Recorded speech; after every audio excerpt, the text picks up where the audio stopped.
მოგესალმებით, ეთერში გადაცემა რეზიუმე, სტუდიაში მუშაობს ჟურნალისტი მერაბ მეტრეველი. მივესალმებით ჩვენს რადიო მსმენელებს, ვინც გვისმენს FM 103.9-ზე, რადიო პალიტრის ეთერით.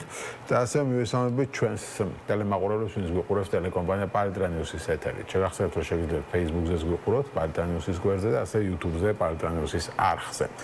როგორც იცით, ელენე ხოშტარიას ჯანმრთელობა საპრობილოში ძალიან არის გაუარესებული და ამ თემასთან დაკავშირებით ბევრი განცხადება გაკეთდა, მათ შორის ალდემ გააკეთა განცხადება ქართულ ოცნებამ დაუყოვნებლივ უნდა იმოქმედოს და უზრუნველყოს, რომ ელენე ხოშტარიამ მიიღოს ის მკურნალობა, რომელიც სასწრაფოდ სჭირდებაო. დღეს ასევე თვითთავად ელენე ხოშტარიამ გაავრცელა განცხადება, მან თქვა გუშინ ბრიფინგის შემდეგ ჩემთან იყო კომუნიკაცია ციხის ადმინისტრაციის მხრიდან, ჯერ არანაირი კონკრეტული ნაბიჯები არ გადადგმულა, არც მკურნალ ექიმთა ყოფილა შეხვედრა, მაგრამ დაპირდნენ, რომ იქნებაო დაწერა ქალბატონმა ელენემ. ის ასევე აღნიშნავს, რომ როგორც კი მკურნალობის რეალური გეგმა შედგება, საზოგადოებას აცნობებს. გარდა ამისა, ხოშტარია წეს, რომ მისი ადვოკატი შოთა თუთვერდი სრულად უსამართლოდ გახდა რეჟიმის თავდასხმის მსხვერპლი. კოალიცია ცვლილებისთვის ლიდერები ამბობენ, რომ თუ არ მიხედავს ელენე ხოშტარიას ჯანმრთელობას, ხელისუფლება შეიძლება ამ ყველაფერს მოყვეს აქციები მათი მხრიდან. პარალელურად კი სასამართლოში ითმართება ეგრეთ წოდებული საბოტაჟის საქმე, როგორც იცით, ამ თემასთან დაკავშირებით ბრალი აქვს თითქმის ყველა პოლიტიკურ ლიდერს აყენებული, მიხეილ სააკაშვილის, გიორგი ვაშაძეს, ნიკა გვარამიას, ნიკა მელიას, ზურაგილში ჯაფარიძეს, ელენე ხოშტარიას, მამუკა ხაზარაძეს და ბადრი ჯაფარიძეს, აი ყველას ერთად ასამართლებენ ამ ეგრეთ წოდებული საბოტაჟის საქმეზე. თუმცა მუხლები სხვადასხვა აქვთ ყველას წარდგენილი, მაგალითად გიორგი ვაშაძეს და ზურაგილში ჯაფარიძეს ბრალის სისხლის სამართლის 318 მუხლის პირველი ნაწილი და 319 მუხლით ედებათ, რაც საბოტაჟი და უცხო ქვეყნისთვის მტრულ საქმიანობაში დახმარებას გულისხმობს. აღნიშნული სასჯელის სახე და ზომა 7-დან 15 წლამდე თავისუფლების აღკვეთაა გათვალისწინებული. ელენე ხოშტარიას ბრალდება საქართველოს სისხლის სამართლის კოდექსის 318-319 და ასე 321 პრიმა მუხლის პირველი ნაწილით, რაც საბოტაჟის აღნიშნულ დანაშაულისთვის მატერიალურ რესურსის მიწოდებას და უცხო ქვეყნისთვის მტრულ საქმიანობაში დახმარებას გულისხმობს. ესეთი მძიმე მუხლებია. ნიკა გვარამიას, ნიკა მელიას, მამუკა ხაზარაძეს და ბადრი ჯაფარიძეს ბრალდება საქართველოს სისხლის სამართლის კოდექსის 318 მუხლის პირველი ნაწილი წარადგენთ, რაც საბოტაჟს გულისხმობს და მიხეილ სააკაშვილის ბრალდება სისხლის სამართლის კოდექსის 317 მუხლით აქვს წარდგენილი, რაც საქართველოს კონსტიტუციური წყობილების ძალადობით შესვლისკენ ან სახელმწიფოს ხელისუფლების დამხობისკენ მოწოდებას გულისხმობს. ყველა მძიმე მუხლია 7-დან 15-მდე, 8-დან და ასე შემდეგ. მოკლედ არც ერთი არ არის რაღაც 1 წლიანი ან 2 წლიანი, საკმაოდ მძიმე მუხლები და როგორც იცით, ბოლო დროს დააჩქარა ხელისუფლებამ ამ საქმეების გამოძიება. თაზო დათუნაშვილი არის ჩვენი პირველი სტუმარი, სწორედ ძლიერი საქართველოს ლელოს აღმასრულებელი მდივანი, რომელსაც მივესალმები. გამარჯობა თაზო. გამარჯობა მე. მოდი ჯერ დავიწყოთ ელენეს ამბით. ხო, რას ფიქრობ ამ თემასთან დაკავშირებით? ხელისუფლება ამბობს, რომ იქ რაღაც ჩვენ ვაქცევთ ყურადღებას მის ჯანმრთელობას. მოგესალმებით, მე მივესალმებ ჩვენს მაყურებელს, მადლობა ამ შესაძლებლობისათვის. პირველ რიგში სულ აბსურდია ლაპარაკი იმაზე, როგორ აქცევს პენიტენციური სამსახური შესაბამისად თან რაიმე დაავადებისა ყურადღებას ელენე ხოშტარიას და ნებისმიერ სხვა პატიმარს ჩვენ შეგვიძლია წავიკითხოთ საქართველოს სახალხო დამცველის დასკვნები ყოველწლიური, სადაც ძალიან ნათლად წერია, რომ ვერავითარ კრიტიკას ვერ უძლებს ავადმყოფ პატიმრების მოვლის ხარისხი და დონე პენიტენციურ სამსახურში. ეს ერთი. მეორე, ეს არის ბოროტი ცინიზმი ამ ჭრილში ამ საკითხის გამოყვანის, აი უბინძურესი სრული ადამიანური დეგრადაცია რამეს ლაპარაკი. პირველ რიგში სრული პასუხისმგებლობით ვამბობ ჩემი და ჩემი პარტიის სახელით სხვა შორის ჩვენ განცხადებას გამოვაქვეყნეთ ელენეს განთავისუფლებასთან დაკავშირებით, განთავისუფლების მოთხოვნასთან დაკავშირებით და მოგვითხოვთ მის დაუყოვნებლივ განთავისუფლებას, მაგრამ ეს უგვერდზე იყოს პირდაპირ და სრული პასუხისმგებლობით ვამბობ, რომ არავინ ამ ქვეყანაში, არც ერთ ამ ქვეყნის დასახლებულ პუნქტში ან დაუსახლებელ ადგილას არ უნდა დაისაჯოს და ციხეში ჩაჟდეს, ციხით დაისაჯოს რაიმე ბანერზე ან პლაკატზე წარწერილი დატანაშაულს. ყველას დაავიწყდა. სულ წევნიდეს. ელენე ხოშტარია. ხო, არა, არ არის ეს დასავიწყე. კალაძის პლაკატზე ფლომასტერით გააკეთა წარწერა. სრულად რა. ამის გამო ზის ადამიანი წელიწად ნახევარი აქვს მისჯილი თუ სწორად ვახ. კი, წელიწად ნახევარი ხალხო ადამიანი ციხეში უნდა იჯდეს იმისთვის, რომ წარწერა გააკეთა ბანერზე. აი პირდაპირ შეურაცხყოფა კი არა, ცხეულა, კრულა, რომ დაწეროს ადამიანმა რაიმე ბანერზე, ნებისმიერ ბანერზე, არავინ ამისთვის ციხეში არ უნდა ჩაჯდეს. არავინ. ეს არ არის რუსული ოცნება დააწერა როგორც მახსოვს. რუსული ოცნება ხო არაფერია. ეს არ არის არც დემოკრატიის, არადემოკრატიის, ეს უბრალოდ ცივილიზებულობის საკითხია, ხო? ერი, რომელსაც აქვს თავისი ამბანი, მოსახლეობის უმრავლესობას ამ ამბანის კითხვა შეუძლია, რომელიც საკუთარ თავს ეძახის ცივილიზებულს, რომელიც საკუთარ თავს ქრისტიანად მოიაზრებს, ასეთ სახელმწიფოში წარმოუდგენელი შეუძლებელია, რომ ადამიანი დასაჯო ასეთ რამის გამო ციხით. ეს ერთი. მეორე, ის რაც ხდება ელენე ხოშტარისთან დაკავშირებით, თლიანად თავიდან ბოლომდე არის სახელმწიფოებრიობის პერვერსია სრული და უბრალოდ აი ჩვეულებრივი ადამიანის დეგრადირება შუა საუკუნეების მონღოლეთის სადამსჯელო ჯგუფებამდე. რატო? იმიტომ რომ ერთი, შენ ამბობ, რომ ადამიანს აშკარად უარსდება ჯანმრთელობის მდგომარეობა და შეუქცევად პროცესი არის, ესეთი დაავადებები ჭირს და ამ ყველაფერმა შეიძლება მიიყვანოს მუდმივ დაზიანებამდე, ანუ ბოდიშით ამ ტერმინისთვის ინვალიდობამდე ადამიანი. ეს ერთი. მეორე, ამაზე საპირისპიროთ აი რაღაცა აი ყოველად გათახსირებულმა კაცმა, რომელსაც გულში იმსხვერდი პირდაპირ უთქვი, იმიტომ რომ სხვა სიტყვები შეუძლებელია რამე სხვა ეპიზოდებით მოიხსენო ადამიანი, რომელიც ამბობს, რომ ჩემ ბრალი კი არ არის ეს დაავადება კი არ დაუმძიმ, იმიტომ ქრონიკული დაავადებით შემოიყვანოს. ანუ ხვდებით რა სად არის სიბინძურე, ასული და თუ ქრონიკული დაავადება ჭირდა. სასამართლომ ქრონიკული დაავადებით ადამიანი გაუშვა ციხეში მერაბ ბანერზე წარწერის დატანის გამო. ანუ ამას გეუბნება, ანუ ყველგან ცინიზმია, აი ყველაფერში არის უბოროტესი, უგახწნილესი ცინიზმი, ამაზე ქილიკი გაუთავებელი, ამაზე ლაპარაკი რომ თავის ბრალია. ეს არის, ანუ თურმე სახელმწიფოს ფუნქციები არ აქვს, ადამიანებზე არის დამოკიდებული არც სამართლის განხორციელება და სამართლებრივი პროცესის სწორად გატარება.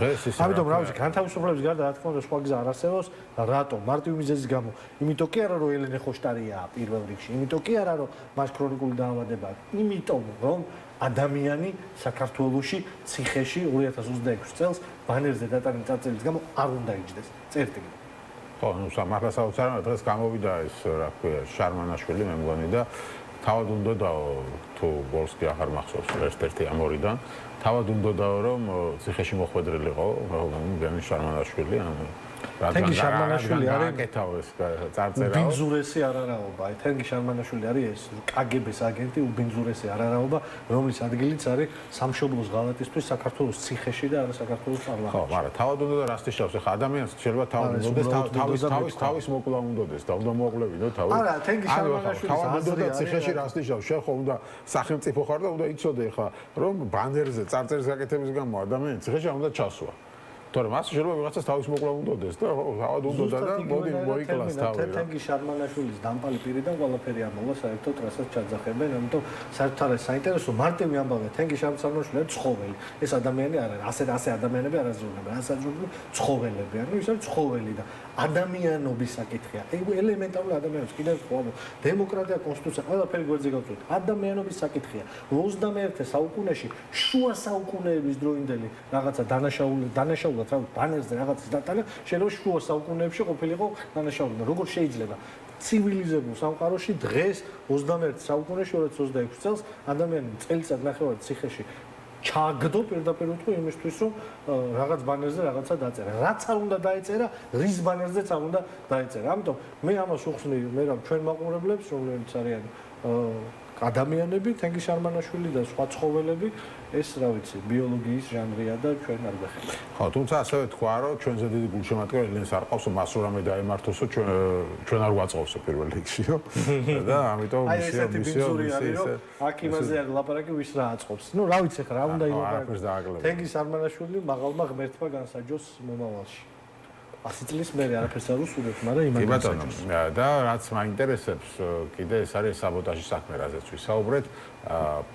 პირველ რიგში დღევანდელი სხდომაზე რო გითხრათ, ხო, მორგის სხდომა გაიმართეთ დღეს და რაღაც საოცრებელი ხდებოდა, როგორც გავიგე. აბსურდის თეატრი მერაბ, ეს არის აგრეთვე აი რაღაცა ეჟენ იუნესკოს მარტორქად ადამიანის გადაქცევის ამბავი, არ ვიცი, გოდოს მოლოდიში. ეს არის ყველა რა ვიცი, აბსურდზე რაც დაწერილა და გინახავს, ამ ყველაფერზე ბევრად უფრო უშნო სანახავი არ არის, იმიტომ რომ მარტივ მიზეზის გამო აქ ადამიანების ბედი წყდება, ეს არ არის სასაცილო, აქ წყდება ერთის კონკრეტულად ადამიანი მთელი საქართველოს პოლიტიკური სპექტრის, რა ვიცი, მთელი ოპოზიციური პოლიტიკური სპექტრის ლიდერების ბედი, კონკრეტული ადამიანების და ამავდროულად წყდება ბედი საქართველოსი როგორც სახელმწიფოს.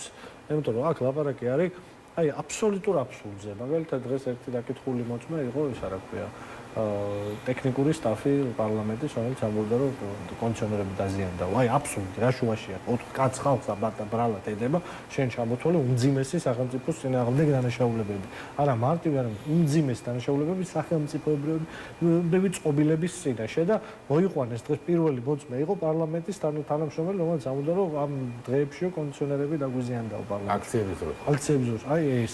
მე გამოვიდა ეს რა ქვია მოწმე პოლიციელი, რომელიც ხელს ადებს თავის ჩვენებაში. ხელს ადებს აი აბსოლუტურად ყველა ლიდერს, რომ ისინი მოუწოდებდა ხალხ პარლამენტში შეჭრისკენ. აი სერიოზული ხო, ეს კონკრეტული ადამიანა პოლიციელია. პოლიციელი მოიყვანს, ამბობს, რომ ბადრი ჯაფარიძე. კი, აი ბადრი, მამუკამო, გვარამია, სხვა, ამათმა ხალხს მოუწოდეს პარლამენტში შეჭრა. ერთადო. ხო, დაკითხვის პროცესში აღმოჩნდა, რომ ეს კაცი ვერ არჩევს ერთმანეთის გამაგად ბადრი ჯაფარიძე, ზურა ჯაფარიძისგან ვერ არჩევს. იძახის, რომ პოლიტიკაში გათვითცნობერებულია, მაგრამ არ იცის გიორგი ვაშაძის პარტიას რა ქვია. ის პოლიციელები პროკურორი კითხავს უსვავდნენ, რომ აი კოალიცია ცვლილებების ლიდერი ასე შემდეგ და აღმოჩნდა, რომ კაცმა არ იცოდა, რომ კოალიცია ცვლილებების პარტია არ არის და არის რაღაც პოლიტიკური ჯგუფი პოლიტიკური პარტიების და ეგონა რაღაც პარტია იყო. ანუ აბსურდი, კაცმა არაფერად შენ ვინა როგორ ამოგიცნოთ თქვა და როგორ დამდგენ, არა მე მასკა მეკეთა. ანუ სიგიჟე რა, ჩვეულებრივი სიგიჟეები ხდება ამ იმეებში. აი ეს ძალიან საინტერესო არის ეგ ხა კონკრეტულად. ანუ მოიყვანეს პოლიციელი, რომელიც ამბობს, რომ მას ეკეთა ნიღაბი იდგა სადღაც გვერდზე. იმის ამოსობა შეუძლებელია, ამბობს, რომ აქციაზე მე და შენ რაც აქციაზე გვიმლია და რაც აქციაზე ხვდებით ერთმანეთს, რა ვიცი 5 მეტრის რადიუსში ვინას ლაპარაკობს, ოდესმე გიცდია მაინც რომ გაგერჩია აქციაზე. სულ 200 კაციანი აქცია იყოს, აი ამ დისტანციით ვინას ლაპარაკობს გაგიგია? ხო, არა, ხო, გაიგე. თუმცა ხა იმ დღეებში ის ამბობს, რომ საუბარია დეკემბერზე ლაპარაკი 2022 როცა მთელი ამბები ხდებოდა. ხო, აი დიდი ამბავი, ეს არის რაღაცა 100,000 კაციანი მიტინგი, სადაც დარბევა მიდის თან პარალელურად და ამან გაიგო, ოღონდ ვერა დაინახა. იდენტიფიკაციას ყველა იყო ერთად, ხო? კი, ყველა ერთად, ეს ხალხი ერთად მე არ მინახავს. ხალხო, აი სრული პასუხისმგებლობით გეუბნებით, რომ ეს ხალხი ერთად მე რამოდენიმეჯერ მყავს ცხოვრებაში დაახი და ცალსახედ გეუბნებით აქციაზე ერთად არდგა. ხო, არა, ეხა კაი გავიგე ვიღაცებზე რო ეთქვა სხვებზე, კი ვარ, ეხა თან მამუკა ხაზარაძეზე და ბადრი ჯაფარიძე უნდა წარმოედგინო, რომ ხალხს მოუწოდებს პარლამენტში შეჭრისკენ. იქ ხო რაღაცები არა, ბადრი ჯაფარიძე მიმიკით აჩვენებს, ეს ამ კაც ჩვენებაში რომ დაწერილი ლაკმის მასალებში რომ მიმიკებით აჩვენებს ბადრი ჯაფარიძე ვიღაცებზე. ანუ ეს არის დიდი აბსურდის თეატრი, რომელიც მიზანიც ერთადერთი არის, რომ ბინძინა ივანიშვილს კონდეს ბერკეტის ზემოქმედების თავის პოლიტიკურ კონკურენტებზე. ანუ ბინძინა ივანიშვილის ეს პირადი ფეტიშის ამბავია, პირადი ფეტიშია ეს და არაფერი სხვა, ხო? აი ციკლი მიდიოდა ჩვეულებრივად. ეს ივანიშვილს კონდა ესე გაიღვიძა და გადაწყვეტილი ქონდა რომ თვეში ერთი პროცესი ყოფილიყო.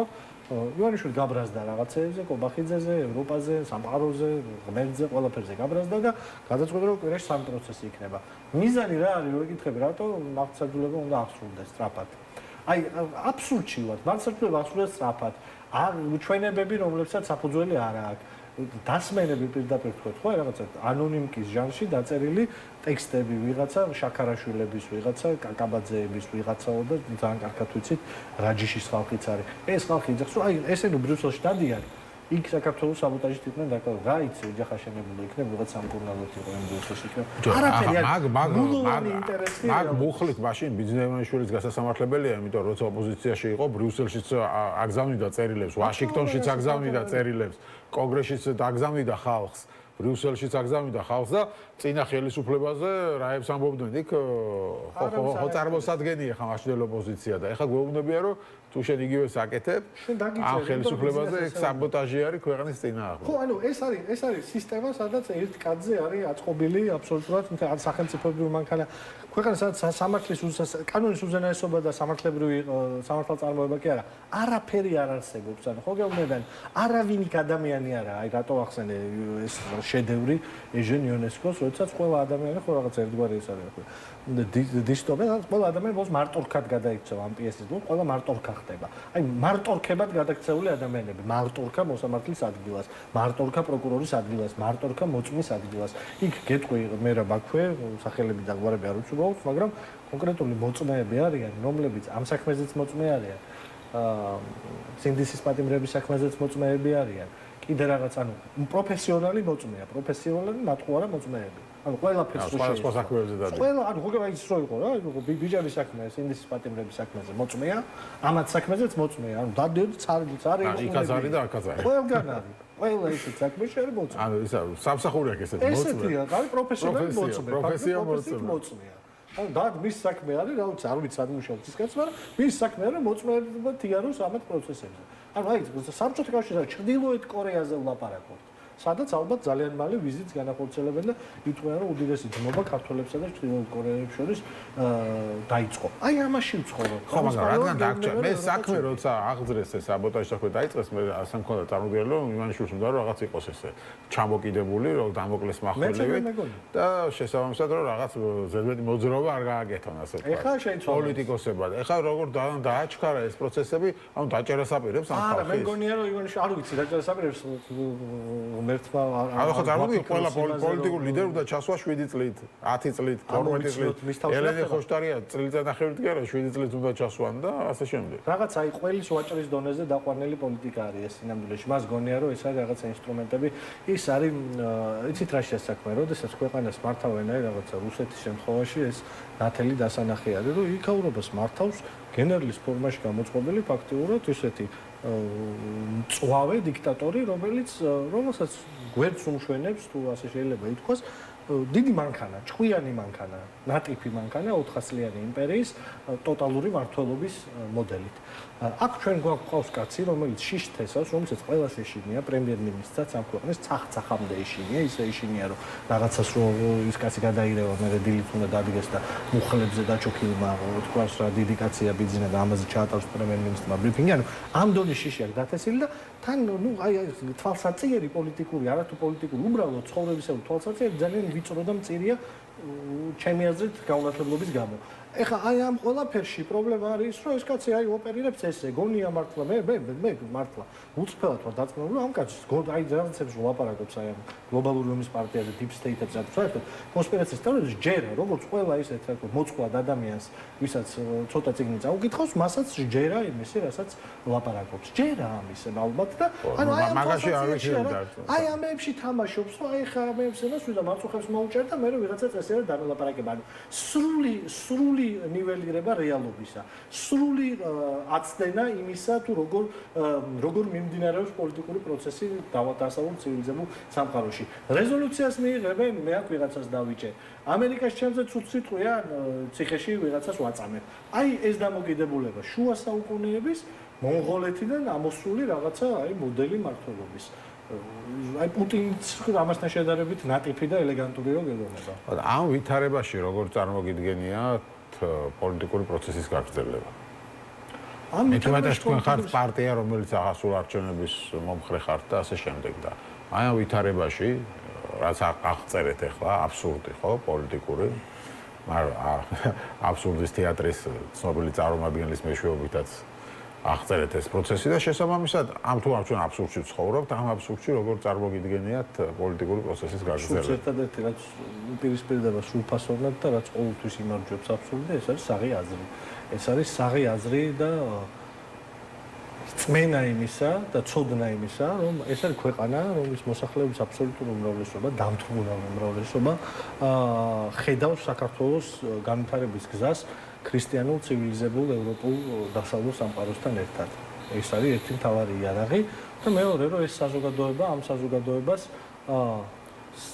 აბსოლუტურ უმრავლესობას აგრეთვე დავანახოთ, რომ ეს ყველაფერი რაშიც ახლა ვცხოვრობთ, არის სრული ანტაგონიზმი იმისა, რასაც მთელი საქართველო ითხოვს და რისთვისაც მთელი საქართველო ილტვის და სადაც ხედავს თავის შვილების მომავალს. ბრძოლა იმისთვის, რომ საღმა აზრმა გაიმარჯვოს. ეგ არის პოლიტიკური პროცესი რთულია, პოლიტიკური პროცესი არის დღეს აბსურდის თეატრი, მაგრამ ამ პოლიტიკური პროცესში ადამიანი გეუბნებათ, რომ ზედმეტად თუ გატოკდებით, დაგიჭერთ, ვისაც მომიდება, იმას დავიჭერ. კი ბატონო, სანამ სული ამ სიტუაციაში რა ხდება? სანამ პირში სული გვიდგას, მანამდე უნდა ვიბრძოლოთ იმისთვის, რომ საღმა აზრმა გაიმარჯვოს. საქართველოს მოქალაქეების აბსოლუტური უმრავლესობა გაიმარჯვოს ამ ერთ ხუნტაზე, რომელზეც აი იცი რა მგონია, სად გავიმარჯვებთ მე რა, აი უნდა განახო ეს ფოტო. აი აქ, მე მგონი შენც გქონდა დღეს Facebook-ზე დაწერილი. აი ამაზე ასეთ აბსურდზე, როდესაც ლაპარაკობ, რომ უკრაინამ ყველაზე მსხვილი დაბომბვა დაიწყო რუსეთში, სხვა ჩვენს ყველა ამ ქვეყნის პატრიოტს ულოცავ რუსული სამხედრო მანქანის განადგურებას და ნელ-ნელა მიწასთან გასწორებას პუტინის რეჟიმის. ეს არის იმედის ქარდი. იმედის ქარდი, რომელიც ამას უკრაინის მოსკოვზე უკანასკნელი 2 წლის განმავლობაში დრონებით ყველაზე მასშტაბური შეტევა განახორციელა. მთელ სამყაროში აი ამ ნიუსზე ფოტო დევს აფეთქებული ნავთობ გადამამუშავებელი ქარხნის ამათ უდევთ რუსის სამხედრო თავსახური ასახავს რეალობას. ამათ უდევთ ფოტო რუსის სამხედროსი, რომელიც ანათებს იმას, რა ქვია, დრონების დასანახავად ანათებს ანტისაჰაერო დარტყმისთვის იმას, რა ქვია. რუსის ჯარისკაცის ფოტო უდევს. რა ვიხე, ბეტმენს არ იძახებს ეს კაცი ბეტმენის ფილმებით, მაგრამ რუსი ჯარისკაცი ეს არის იმედის ქარდი, ანუ იმედის აფეთქებული ქარხანაც კი არ დადო. აფეთქებული ქარხანა არ დადო, მაგრამ ამის დადება ხო მოუწია, ამის თქმა ხო მოუწია უკვე და აგებს შეხედე სად არის ჩემი იმედი და აბსურდზე გამარჯვების გზა სად არის, იმიტომ რომ აბსურდი იყო ბაშარ ალ-ასადის მმართველობა, მაგრამ ბაშარ ალ-ასადის მმართველობა ჩამოიშალა. ვაი, ომი დაჭირდა. ნუ ის თავისი ელფერი აქვს ახლო აღმოსავლეთს.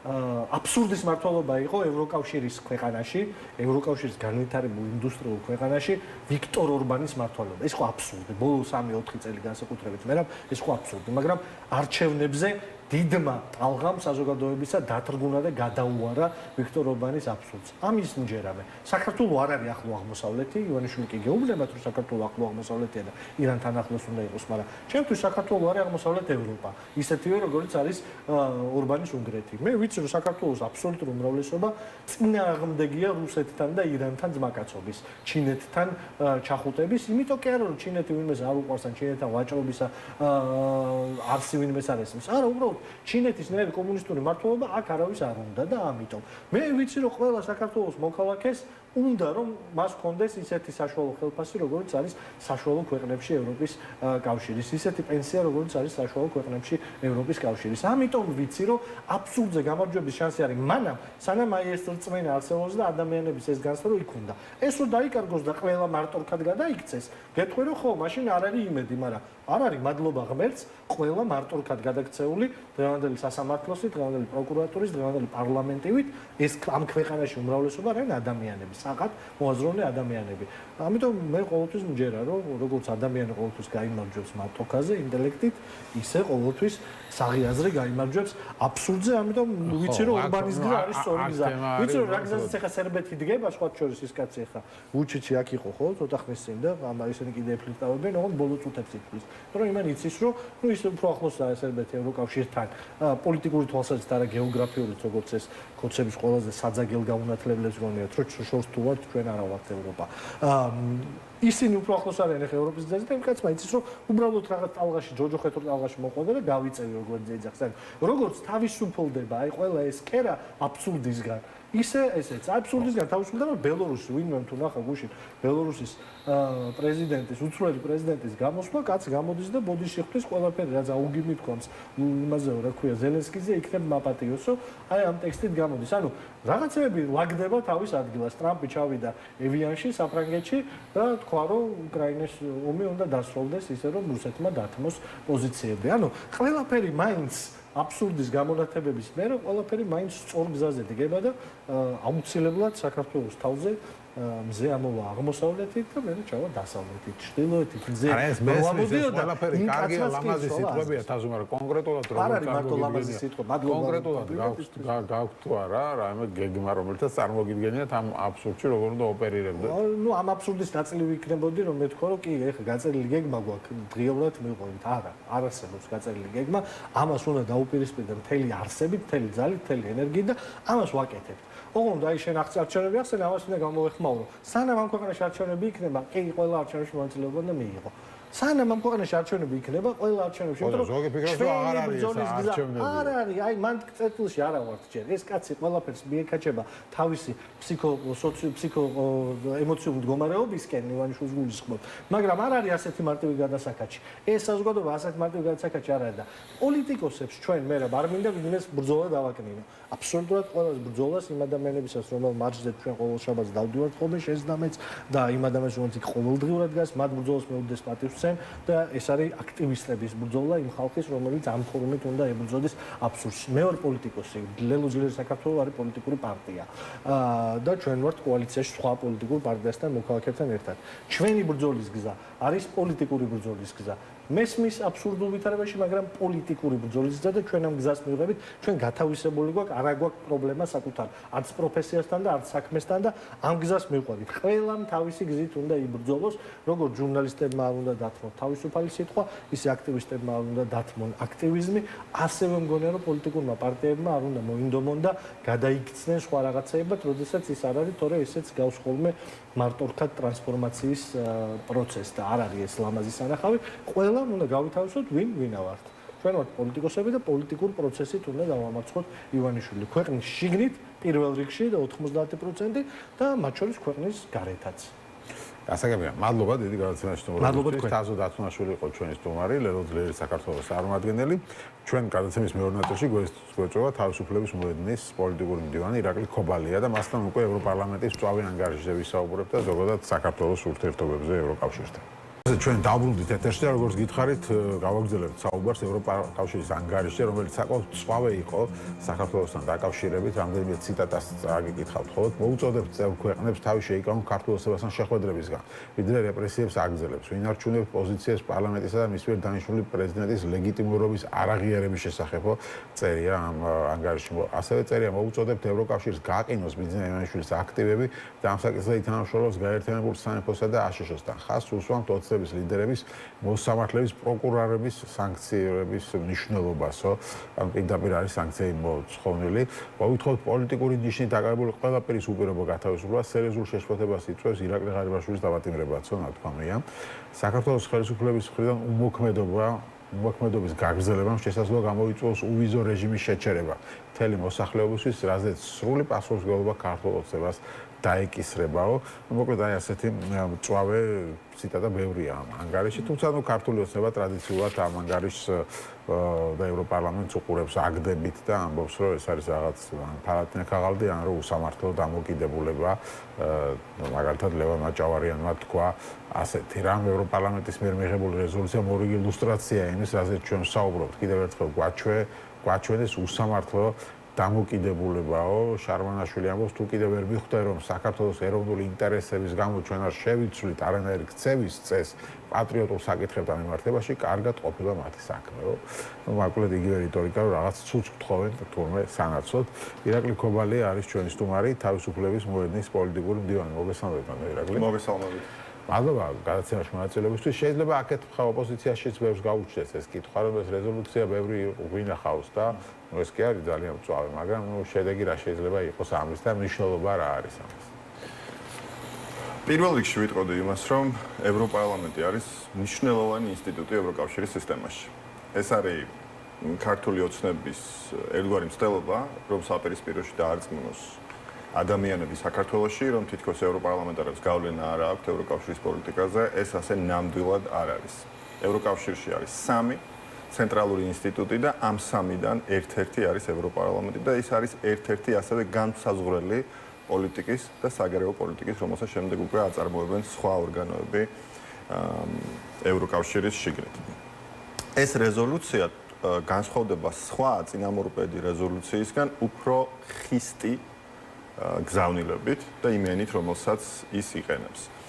როგორც ჩანს, ევროკავშირში უკვე საბოლოოდ გაიაზრეს, რომ ეს რბილი მიდგომა, კომპრომისების გზა ქართულ ოცნებასთან არ ამართლებს და დრო მოვიდა უფრო ხისტი ზომების, უფრო გადამჭრელი ზომების და მოქმედების და ხშირად ისმის ამ კონტექსტში საუბარი სანქციებზე, პერსონალურ სანქციებზე, რომელიც შეეხება იმ ადამიანებს, რომლებიც არიან სისტემის წარმმართველი პირები, ან ადამიანები, რომლებიც მონაწილეობენ იმ უსამართლობაში და ძალადობაში, რასაც აკეთებს ქართული ოცნება საქართველოში. საერთოდ ორი ძირითადი ინსტრუმენტი აქვს ევროკავშირის საგარეო პოლიტიკაში.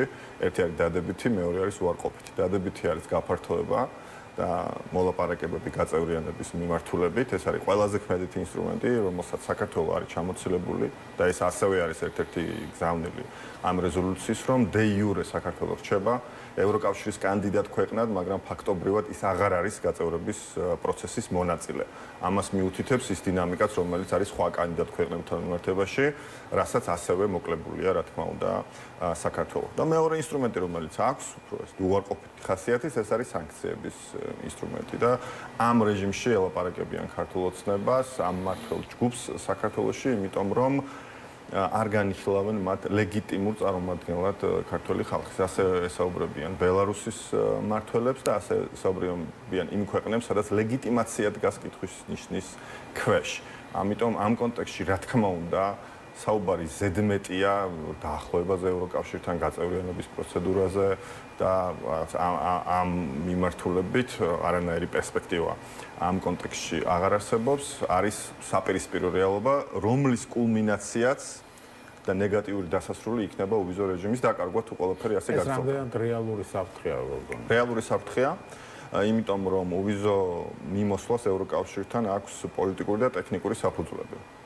და ეს ორივე შემადგენელი მოიკოჭლებს ჩვენს რეალობაში.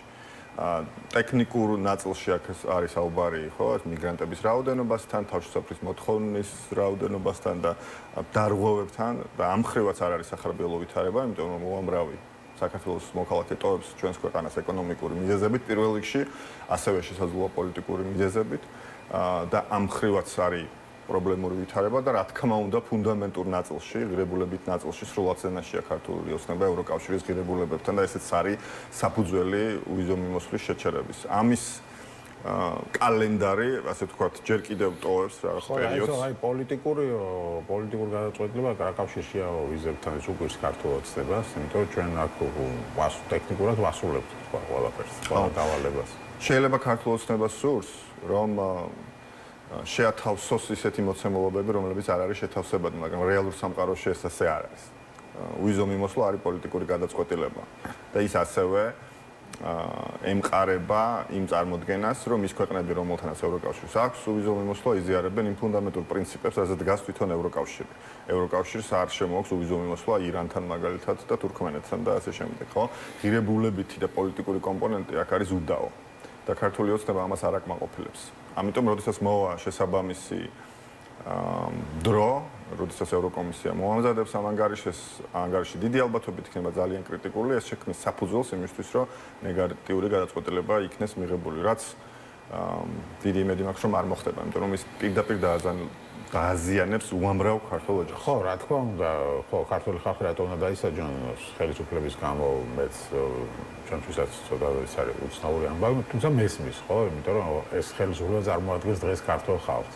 მაგრამ უფრო ეფექტური იქნება თუ არა, ვთქვათ ეს პირდაპირი სანქციები, კონკრეტული სანქციები უფრო სწორად აღმასრულებელი ხელისუფლების წევრებზე იქნება ივანიშვილზე თუ სხვებზე. იქ საუბარი იყო ტელევიზიების ნახსენებია, ხო, პროპაგანდისტული მედიები მოხდა ამ ჩამონათვალში.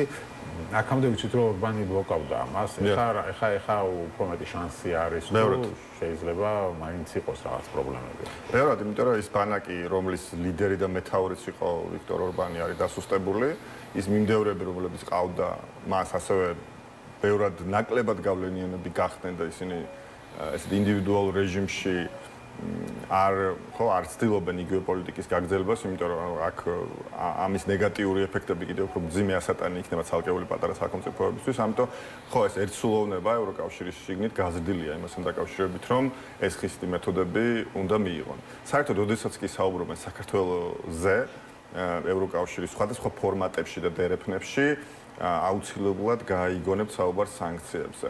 იმიტომ რომ ისინი თვლიან, რომ ეს არის ერთ-ერთი ლეგიტიმური საშუალება გავლენის მოხდენის იმ ვითარებაზე, რომელიც არის საქართველოში და ეს დგას, რა თქმა უნდა, იმ ფუნდამენტურ დაშვებაზე, რომ მათი აზრით მართველი ჯგუფი არის არალეგიტიმური და ის არ გამოხატავს ქართული ხალხის უმრავლესობის ნებას. ანუ ეს არის ამის საფუძველში და რა კი ეს ასეა, შემდეგ უკვე ბუნებრივად ის მომხდარა, რა შეიძლება გაკეთდეს ამისთვის მათი მიერ.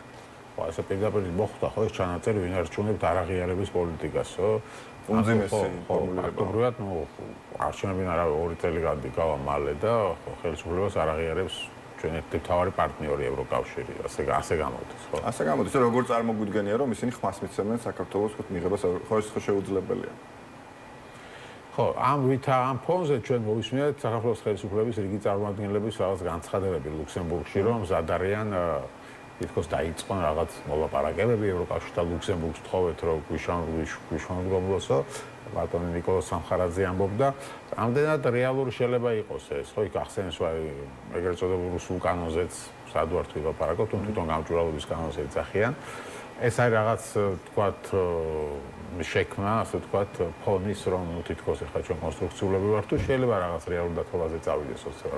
ანუ რა თამაშს ოცნება თქვენი განმარტება. ხო, ამას ამბობს სამხარაძე და საგარეო მინისტრის მოადგილე, მაგრამ საპირისპიროს ამბობს შალვა პაპუაშვილი და სხვა პარლამენტარი, რომელიც ასევე ქართული ოცნების სახელით საუბრობს, მიდით და გაიგეთ ისინი სხვადასხვა ენებით, სხვადასხვა გზავნილებს, ხო? უშვებენ ხო აუდიტორიისთვის, რაც ასევე მიუთითებს იმაზე, რომ წყობრი პოლიტიკა მათ უბრალოდ არ გააჩნიათ. რეალურად ამისგან არაფერი არ დგას, არაფერი არ მიუთითებს იმას, რომ ქართული ოცნება რეალურად მზად არის, რომ სისტემური ტრანსფორმაცია მოახდინოს და სისტემური გადატვირთვა მოახდინოს და მხოლოდ ეს იქნებოდა დამაჯერებელი წინაპირობა ევროკავშირისთვის რაიმე პოლიტიკის ცვლილება რომ მოახდინონ, იმიტომ რომ მათთვის ქართული ოცნების იმიჯი არის განადგურებული. ამიტომ ეს ფასადური ცვლილები რეალურად უპერსპექტივო არის ამ სურათში და ეს ქართულმა ოცნებამაც იცის. ამიტომ ესეთი გზავნილები არის როგორც წესი შიდა აუდიტორიისთვის, შიდა მოხმარებისთვის იმის რომ უფრო მეტ ადამიანს აუბნიონ თავგზა. არაფერი არ მოასწავებს იმას, რომ ქართული ოცნება ზნეს იცვლის. ან ამ კანონებს უკან წაიღებს, რომელიც მიიღო. რეალურად ამაზე არც ევროკავშირში არ საუბრობს ამ ქვეყნებთან და არც ერთი მათგანი, მათ შორის ლუქსემბურგი არ არის მზად იმისთვის, რომ უშუამდგომლოს ქართულ ოცნებას რაღაც ახალი დიალოგის წამოწყებისთვის ევროკავშირთან. ეს არის მორიგი ბლეფი მათი შესრულებით. ხო, მაგრამ მაშინ რა გზა შეიძლება დაადგეს ქართული ოცნება ამ ვითარებაში, ამ წავა ბოლომდე ესკალაციაზე? ეხლა ორი გზა არის.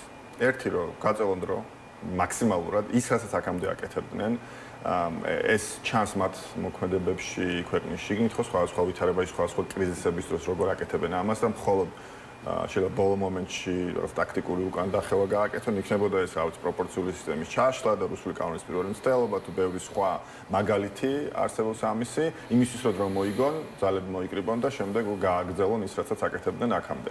ანუ ეს გზა, რომელსაც ასევე აგრძელებენ ამ შერეული გზავნილებით, რაღაცა მცდელობებით, გადატვირთვებით, დიალოგებით და ასე შემდეგ. მაგრამ მე ვფიქრობ, რომ ეს უკან მოუსწავლობის ზღვარი გადალახულია ევროკავშირთან მიმართებაში და ევროპელები ბევრად ესეთი კაფეები და პრინციპულები არიან ამ ხრივ და რეალურად არ არის მნიშვნელოვანი აქტორი ევროკავშირის შიგნით, რომელიც საპირისპირო აზზე იქნებოდა. ნუ ასეთები იყვნენ ეს ორბანი და მსგავსი მმართველები, მაგრამ არა მეინსტრიმული ძალები ევროპის შიგნით. ხო, ანუ ეს არის ერთი გზა, რომელსაც გააგრძელებენ და ტაქტიკა და მეორე არის სრული იზოლაცია და ჩაკეტვა. როდესაც ეს ტაქტიკა უკვე ამოწურავს თავის თავს, რჩება უკვე ან უნდა წახვიდე კომპრომისზე ისეთზე, რომელიც შეიცავს ძალაუფლების დაკარგვის რისკებს, ან ბოლომდე ჩაიკეტო და გახდა ცენტრალური აზიის ყაიდის ესეთი ჩამორჩენილი ავტორიტარული რამდენად დააქვს თქვენი. საერთოდ სიღარიბე და ავტორიტარიზმი არის პირდაპირ კორელაციაში, ამას მიუთითებს ის ცოდნა, რომელიც დაგროვდა აწლეულების და უფრო მეტის მანძილზე. შეიძლება იყოს ქვეყანა ღარიბი, პატარა და ჩაკეტილი იზოლაციაში დანარჩენ სამყაროსგან, მოწყვეტილი პროგრესს, მოწყვეტილი იმ შესაძლებლობებს, რასაც იძლევა ეს თავისუფალი ინტეგრაცია, ხო, დემოკრატიულ სამყაროსთან და გააგრძელონ ასეთ მიმარს. არსებობს ასეთი მაგალითები, რატომაც არა. აი რას ნიშნავს რესურსები აქვს თუ არა. რესურსები ექნება თუ კი ჩვენ ხმას არ ამოვიღებთ და მას არ შევცვლით. ეს არის ერთადერთი რეალური ოფცია, რომელიც დარჩა. თუ კი ადამიანები ამ ქვეყანას დატოვებენ და ბოლომდე დაკარგავენ იმედს, რომ ცვლილება შეუძლებელია, ისინი ნამდვილად მოახერხებენ ამ მიზნის შესრულებას იმ წირი რესურსებით, რომელიც ამ ქვეყანაში არის. ხო, მაგრამ ეს რომ დაბრუნდეს, ასე ვთქვათ, ეს ბრძოლის უნარიანობა, ამისთვის რა უნდა გააკეთონ პოლიტიკურმა პარტიებმა? თქვენც პოლიტიკური პარტია ხართ, ხო, თავისუფლების მოედანი, რეგიონებშიც დადიხართ, ხვდებით ხალხს და ამ თემაზე რა დამოკიდებულება აქვს მოსახლეობას თქვენი შეხვედრები და რა შთაბეჭდილება გრჩებათ? ისინი კვლავ არიან რაღაც, ასე ვთქვათ, მნიშვნელოვნად მიიჩნევენ ევროკავშირთან ურთიერთობას თუ ამ პროპაგანდამ გადატეხა მათში ეს რაღაც ევროპისკენ სწრაფის სურვილი? პრაქტიკულად ვერ შეხვდებით ადამიანს, რა თქმა უნდა, გამონაკლისები არსებობს, მაგრამ ასეთი გამონაკლისები წესს ადასტურებს ხოლმე. ანუ ვერ შეხვდებით ადამიანს, რომელიც კმაყოფილია იმითარებით, რომელიც ქვეყანაშია. რომელსაც აქვს განცდა, რომ ამ ქვეყანას მართავს ისეთი ხალხი, რომელიც ზრუნავს ადამიანებზე და რომელიც საერთოდ მოქმედებს ეროვნული ინტერესებით. ეს საყოველთაო სკეპტიციზმი, ინდიფერენტულობა ხშირ შემთხვევაში ესეთი დამოკიდებულება, რომ აი მაინც არაფერია ეშველება ამ ყველაფერს, იმიტომ რომ ჩვენ არ გვაქვს ხმა, ჩვენ არ გვაქვს ბერკეტები, რომ მოვახდინოთ გავლენა შედეგებზე, რომელიც საბოლოო ჯამში დგება, ეს აპათია. ამას იგრძნობთ აუცილებლად, უკმაყოფილებას, ასევე ბრას და დაკვეთას ცვლილებაზე ამავდროულად. კი, შეიძლება ადამიანები ხშირ შემთხვევაში არიან დეზორიენტირებული, ესე ვთქვათ, ძიებაში პასუხების და ეს პასუხები დიდი ხის მანძილზე არ ჩანდა და ეს არის შედეგი მიზანმიმართული პოლიტიკის, ხო, იმ თვითმმართველობის მოშლის, ადგილობრივი პოლიტიკის არარსებობის, მუდმივი პოლარიზაციის, იმედგაცრუების, ცუდი ლიდერობის, რაც გამოიარა ჩვენმა ქვეყანამ, ხო, ბოლო აწლეულების მანძილზე.